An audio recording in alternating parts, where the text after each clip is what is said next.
Hello, I'm Reverend Cheryl Harris, and it's my joy to present to you today Transforming Conflict, Building Bridges in Challenging Conversations.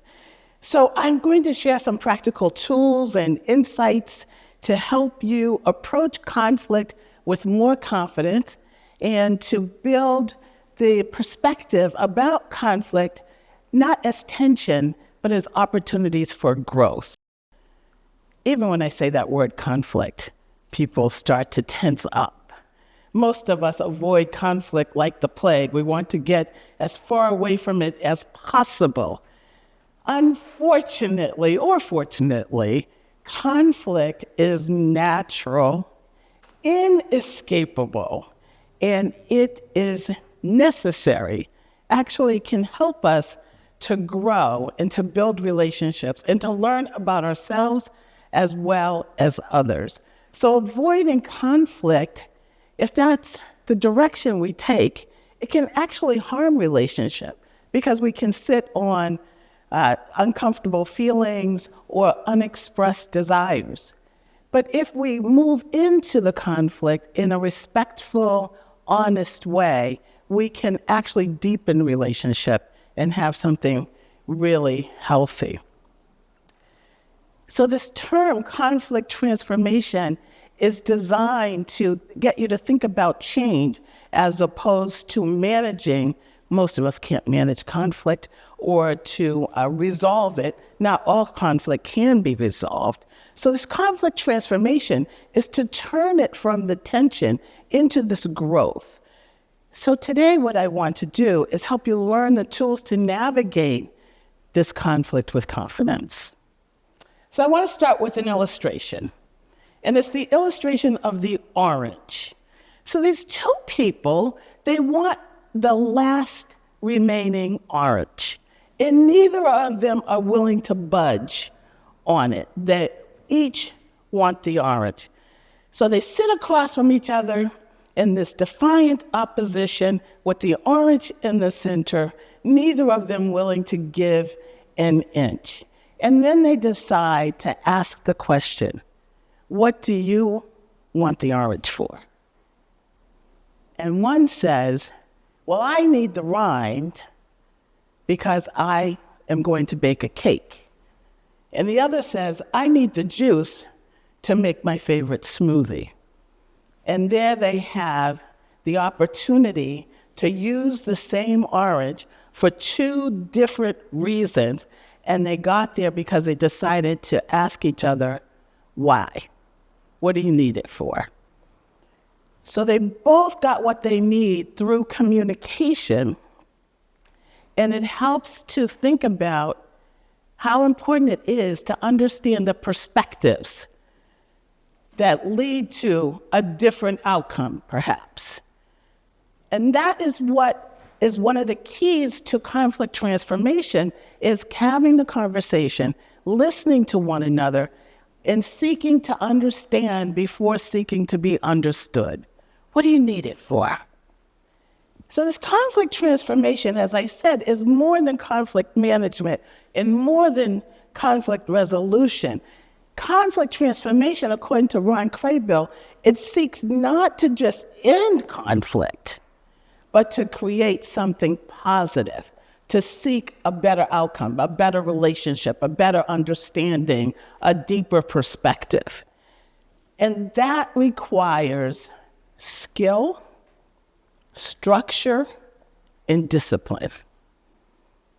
As for structure, the biblical foundations that are available for us, one is found in Matthew 18:15 to 17. And what that text does is it provides us a process for addressing conflict. Then you go to Matthew 22:37 to 39, and it's a very familiar passage. Love God, love your neighbor, and love yourself. If we hold on to those three tenets, love God, love neighbor, love self, then we will not consider it drudgery or problematic to spend time understanding broadening our perspective and getting a new way of relationship to grow into something more than what we were when the conflict was at its height. So the structure is there biblically, and 2 Corinthians adds a third component for structure, which is an admonition for us as Christians to be ambassadors of reconciliation. So these three biblical passages provide some structure for conflict transformation. That moves us into the essential skills. And I want to focus on two. The first one is deep listening. That's the kind of listening that is active, and it's curious, and it's engaging. And it allows you to really listen to what the person is saying and then to paraphrase what you heard in your own words. Now, it's important to understand what paraphrasing is. It's not parroting. You don't say exactly the same words that the person said to you. That doesn't demonstrate deep listening. What demonstrates deep listening is to hear what the person said and then say it in your own words as you've interpreted it. It's a way to check in to see, did I get it right? And it's also a way to let the person know, I heard you. And it's important to seek to understand before seeking to be understood. What that does from a reconciliation perspective is it allows you to let the person know, I am prioritizing you. I am putting you first. I want to hear from you and understand what the issue is. Why do you need the orange? And then the third part of deep listening is asking clarifying questions. Clarifying questions are the what's and the when's and the how's, and not the why's. The why's are to be saved for a deeper relationship and more time. Often if we say to someone, why are you doing that? We're putting them in a position to defend what they're doing. And we don't want to create that kind of tension. So for conflict transformation, why is it that you're looking at it from that perspective? Or what is it about that perspective that informs you to behave in that way? So clarifying questions. Not the why question first, but the when, the how, the what's. Deep listening is an essential skill that requires practice and patience. This next skill is understanding. And there's understanding to conflict styles. Now, these conflict styles allow us to understand a couple of things. Oftentimes, when we're in conflict, we're either dealing with relationship or outcome. So if we have a priority on the relationship, then we might be more willing to accommodate or to acquiesce. And if we're focused on outcome, then we might be more focused on collaborating and cooperating. So it's important to understand. So for an example, if you're driving on the road and someone cuts you off, you might be annoyed, but you're not going to pull over to have a conversation with them about that because you don't really care about that relationship. You may not even have one. But if you are working on a project together, if you are developing something together, then the outcome and the relationship are important, and you might look for ways to either compromise, cooperate, collaborate. So these 5 conflict handling styles, as developed by Chaim, are accommodate, avoid, compromise, collaborate, and compete. And the accommodate, it could be translated to, I lose, you win. I'm not going to deal with it. And avoid might be, I lose and you lose. Doesn't help the relationship. It's on low on the relationship side. The collaborate is I win and you win. That often takes more time, and sometimes we need more than 1 or 2 conversations with someone. It requires high assertiveness and high cooperation. Compromise is everyone loses a little bit of something, and everyone wins a little bit of something. And then finally, compete. Think about sports. I win, you lose. It's the exact opposite of accommodate. The thing about these 5 conflict handling styles is that every one of them is appropriate and right in certain circumstances. So by having these 5, you have some options about how you might want to enter into conflict transformation and determine what your posture in communication will be based on whether you are placing higher value on relationship or outcome, or both. So each of them important and useful in a certain situation, which you get to decide. So now that we are clear about what conflict transformation is, that there's a structure and skills necessary for it, let's move into how do you prepare for a conversation. The first and most important thing is always to pray and ask for the ability to listen deeply and clearly. And then to choose a safe space, a space where private conversation can happen and there's no fear of someone feeling spotlighted or observed in a fishbowl, if you will. Another thing about conflict transformation is that mindset matters. So it's important to go into it focusing on what is it that you want to promote and what is it that you want to prevent going into a conflict transformation. So you might say, I want to prevent escalating tension, or I want to prevent misunderstanding, and I want to promote my desire to get to a better place than where we are. And I want to promote my respect and care for this person. So if those are the things you want to promote and you've identified the things you want to prevent, then you're better able to determine what is your posture, what might be some of the language you want to use, what language do you want to avoid. And then it allows you to be creative, flexible, and open-minded. Open-minded. Open-minded. I need to keep saying that. It's so important to enter these conversations not with a preconceived premise of what's going to happen, but open and receptive to what does happen and reacting in the moment. You want to reflect on why the conversation is necessary. What happened?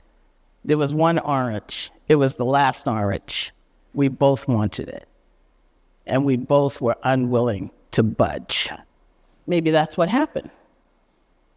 And then what does each person want? What do I want out of this? And what might they want, to the best of your understanding? Not fixed, but just an idea. And then what was the intent versus the impact? If neither of us budges, what was the impact? Well, maybe neither of us get the orange. But if we're willing to listen to one another and understand before being understood, then we might come up with a better outcome, a better result than what we started with. And then emotions. What emotions were triggered as you enter this conflict? Taking the time to assess and analyze all of that before you go into the conversation is helpful to give you a base of a foundation of entering the conversation. So that's preparation. And then we go during the conversation. So what happens during the conversation? It's important to surface the conflict. And here it is so important not to tiptoe around the issue, You don't want to be so tentative and unclear about what it is that's causing the meeting to happen, that's creating the need to transform the conflict. So address the real concern honestly. When we were vying for the orange, I felt whatever you felt. Then, importantly, you ever had been in a conflict where someone enters it and starts yelling right away? And that just shuts you down. So we don't want to do that. We want to prevent escalating the tension. And the way to prevent the escalating the tension is to speak the truth in love. To be loving, to be compassionate, to be empathetic, to describe the impact. This is what happened for me when we went through whatever it is. And it's important to try to avoid misunderstandings. And sometimes it's important to say, I'm not sure I understand what you just said. Can you say it differently? Or can you use a different word? Or can I tell you what I heard when you said that? Engaging and continuing in the conversation is so important. And this is a big one for me, and I think for other people as well. Sometimes people go into these conflict conversations with all the data, with all the facts, with all the numbers. I got the receipts. Don't do that. Don't argue just the facts, because often conflict is not just about the facts, it's about the feelings. It's about the way somebody experienced the moment. So while facts can be important, you don't want to be dueling facts. I have this, you have that. It just escalates and moves you further apart. So find a way to come together and get underneath the facts to what happened, why it happened, how might it be resolved, or how might you grow from it, how might you reduce the tensions of it. So don't argue just the facts. Talk about the impact, what the intent was, how you see it, what you would like to see happen. And importantly, during the conversation, use I statements, not you statements. You did this. You said this. You. That does not work. I. So I spoke this way, or I felt this, or I had that. We don't often like to emote. We want to put a face that says, I'm in control. I don't really need to express my emotions. But we do, because we're people and we feel it. So it's important to allow space for emotions. I often say to people, you can cry and do anything. So it's okay if you leak tears. Just stay focused. Have the conversation and allow the human condition to be what it is. Use your imagination and empathy. Sometimes it's helpful to talk about the orange or to talk metaphorically and then to move into the details of the situation.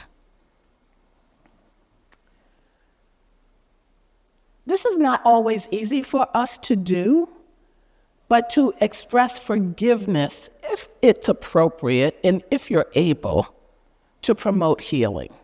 I recently had to have a hard conversation with someone who is very dear to me. And in the midst of the conversation, the other person expressed some perspective that I had not thought about and some reasons for their behavior that had not occurred to me.